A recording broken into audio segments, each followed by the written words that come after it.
മന്ത്രി അബ്ദുറഹ്മാൻ്റെ ഇന്നത്തെ പ്രതികരണമുണ്ടല്ലോ, ജമാഅത്തെ ഇസ്ലാമി മുസ്ലിം ലീഗ് കൂട്ടുകെട്ടുണ്ട്, താനൂരിലെ വോട്ടർമാരെ മറന്നുള്ള നിലപാട് സ്വീകരിക്കില്ല, താനൂരിൽ ലീഗിനെതിരായ ജനകീയ കൂട്ടായ്മ ഉണ്ടായി, ആ ജനകീയ കൂട്ടായ്മ എന്ന് പറഞ്ഞതിനെ ലാഘവ ബുദ്ധിയോടെ തള്ളിക്കളയുകയാണ് അബ്ദുറഹ്മാൻ. അതൊരു ബുദ്ധിപരമായ പ്രതികരണം കൂടിയാണ്. SDPI ജമാഅത്തെ ഇസ്ലാമിക്കെതിരായ ശക്തമായ നിലപാടാണ് ഞങ്ങൾക്കുള്ളത്, ന്യൂനപക്ഷ വർഗീയതയെ എതിർക്കുകയാണ് നിലപാടെന്നൊക്കെയാണ് അദ്ദേഹം പറയുന്നത്. അതിനെക്കുറിച്ച് കൂടി ശിവദാസ് പറയേണ്ടി വരും. പക്ഷേ അതിനു മുമ്പ് ആ പ്രതികരണം ഒന്ന് കേൾക്കാം. നിലവിലുള്ള നിരവധിയായിട്ടുള്ള കാര്യങ്ങൾ നടക്കുകയാണ്. കേരളത്തിൽ ഏറ്റവും സമാധാനപരമായിട്ടുള്ള അന്തരീക്ഷമുള്ള ഒരു സ്ഥലമാണ്. അവിടെ മുസ്ലിം ലീഗിൻ്റെ ജമാഅത്തെ ഇസ്ലാമി കൂട്ടുകെട്ടിനെ നമ്മൾ അപലപിക്കുന്നുണ്ട്. മുസ്ലിം ലീഗിനെതിരായി ഒരു ജനകീയ കൂട്ടായ്മയാണ് അന്ന് രൂപപ്പെട്ടത്. തീർച്ചയായും അത് തന്നെയാണ് വിജയത്തിന് അടിസ്ഥാനം. പക്ഷേ ഇപ്പോൾ സ്ഥായിയായിട്ടുള്ളൊരു വിജയമായി അത് മാറി. ജനങ്ങൾക്ക് ഇടതുപക്ഷ വിഭാഗത്തിൽപ്പെടുന്ന MLA-മാരോ മന്ത്രിമാരോ വരുമ്പോൾ എങ്ങനെയാണ് ഒരു നാടിന് മാറ്റം ഉണ്ടാകുന്നത് എന്നുള്ളത് കൃത്യമായിട്ട് ഇപ്പോൾ ബോധ്യമായിട്ടുണ്ട്. ശിവദാസ്, ന്യൂനപക്ഷ വർഗീയതയെ എതിർക്കുകയാണ് നിലപാട്. അതുകൊണ്ട് ഒരു വാക്കുപയോഗിക്കുന്നു, ജനകീയ കൂട്ടായ്മയാണ് തന്നെ വിജയിപ്പിച്ചത്, താനൂരിൽ ലീഗിനെതിരായ ജനകീയ കൂട്ടായ്മ ഉണ്ടായി എന്ന്. അതായത് ഈ വർഗീയതയെ, തീവ്രവർഗീയതയെ ജനകീയ കൂട്ടായ്മ എന്നൊരു പേപ്പർ കൊണ്ട് പൊതിഞ്ഞാൽ എല്ലാം സുരക്ഷിതമായി എന്ന തന്ത്രം പ്രയോഗിച്ച് ഈ വെളിപ്പെടുത്തലിനെ മറികടക്കാനോ അബ്ദുറഹ്മാൻ്റെ ശ്രമം?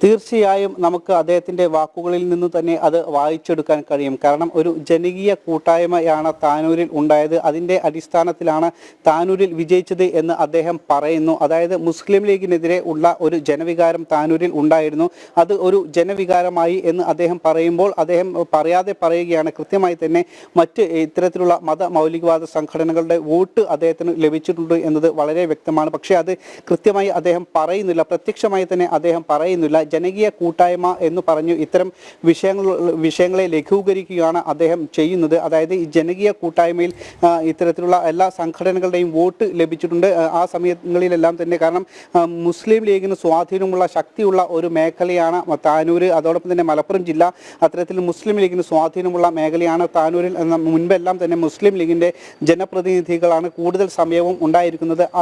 ആ സമയത്ത് അതുകൊണ്ട് തന്നെ മുസ്ലിം ലീഗിനെ തോൽപ്പിക്കുക എന്ന ലക്ഷ്യമാണ് അന്ന് CPM-ന് ഉണ്ടായിരുന്നത്. ഈ അധികാര കൊതി കൊണ്ട് ഇത്തരത്തിലുള്ള സംഘടനകളുടെ എല്ലാം തന്നെ പിന്തുണ അവർ നേടിയിരുന്നു.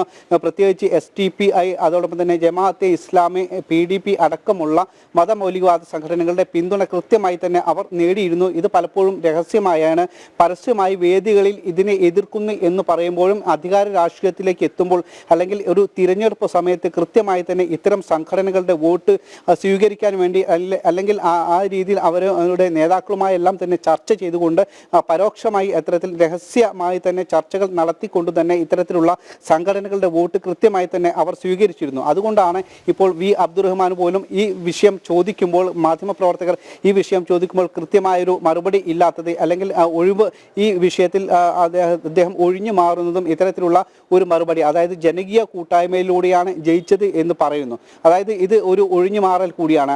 SDPI-യുടെ പിന്തുണ ലഭിച്ചിരുന്നു അല്ലെങ്കിൽ ജമാഅത്തെ ഇസ്ലാമിയുടെ പിന്തുണ ആ സമയത്ത് ലഭിച്ചിരുന്നില്ല എന്ന ചോദ്യത്തിന് ഒരു ജനകീയ കൂട്ടായ്മയാണ് അന്ന് ഉണ്ടായിരുന്നത് എന്ന് അദ്ദേഹം പറയുമ്പോൾ ഈ ചോദ്യത്തിൽ കൃത്യമായൊരു ഒഴിഞ്ഞു മാറൽ കൂടിയാണ്. കാരണം കുറ്റസമ്മതം കൂടിയാണ്, അത് സമ്മതിക്കുക കൂടിയാണ്.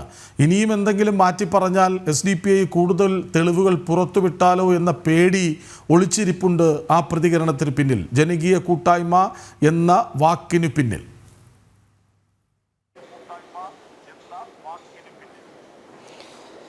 തീർച്ചയായും അത്തരത്തിൽ ഒരു കുറ്റസമ്മതം കൂടിയായി നമുക്കിതിനെ വായിച്ചെടുക്കാൻ കഴിയും. കാരണം SDPI ഇന്ന് ഇതുമായി ബന്ധപ്പെട്ട് ഒരു കുറിപ്പ് ഇറക്കിയിട്ടുണ്ട്. ഒരു ജില്ലാ കമ്മിറ്റിയുടെ ഒരു കുറിപ്പാണ് ഇറക്കിയിട്ടുള്ളത്. മന്ത്രി V. അബ്ദുറഹ്മാൻ തൻ്റെ പഴയ കാര്യങ്ങളിൽ നിന്നും ഒളിച്ചോടരുത്, വന്ന വഴി മറക്കരുത്. അദ്ദേഹം താനൂരിൽ എങ്ങനെയാണ് വിജയിച്ചത് എന്നത് അദ്ദേഹം ഓർക്കുന്നത് നന്നായിരിക്കും.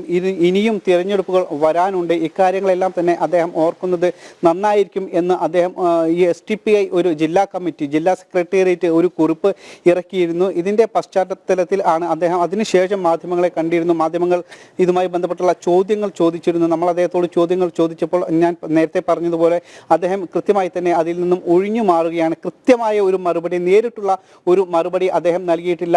SDPIയുടെ വോട്ട് സ്വീകരിച്ചിരുന്നോ അല്ലെങ്കിൽ സ്വീകരിച്ചിരുന്നില്ല എന്നുള്ള തരത്തിലുള്ള കൃത്യമായ ഒരു മറുപടി അദ്ദേഹത്തിൻ്റെ ഭാഗത്തു നിന്നും ഉണ്ടായിട്ടില്ല. ഇത്തരത്തിൽ ഒരു ജനകീയ കൂട്ടായ്മ ഉണ്ടായിരുന്നു എന്ന് മാത്രമാണ് അദ്ദേഹം പറഞ്ഞത്. അതായത് കൃത്യമായി തന്നെ അദ്ദേഹം നമ്മുടെ ചോദ്യങ്ങളിൽ നിന്നും ഒഴിഞ്ഞു മാറുകയാണ്, അല്ലെങ്കിൽ ഈ വിഷയത്തിൽ കൃത്യമായ ഒരു മറുപടി അദ്ദേഹത്തിന് നൽകാൻ കഴിയുന്നില്ല. അതിനർത്ഥം കൃത്യമായി തന്നെ നമുക്ക് മനസ്സിലാക്കാൻ കഴിയും, ഇത്തരം മതമൗലികവാദ സംഘടനകളുടെ വോട്ട് അദ്ദേഹം LDF ആ സമയത്ത് സ്വീകരിച്ചിരുന്നു അല്ലെങ്കിൽ നേടിയിരുന്നു എന്നത് വ്യക്തമാണ്. അദ്ദേഹത്തിൻ്റെ ഈ മറുപടിയിൽ നിന്ന് എല്ലാം തന്നെ അത് വളരെ വ്യക്തമാണ്.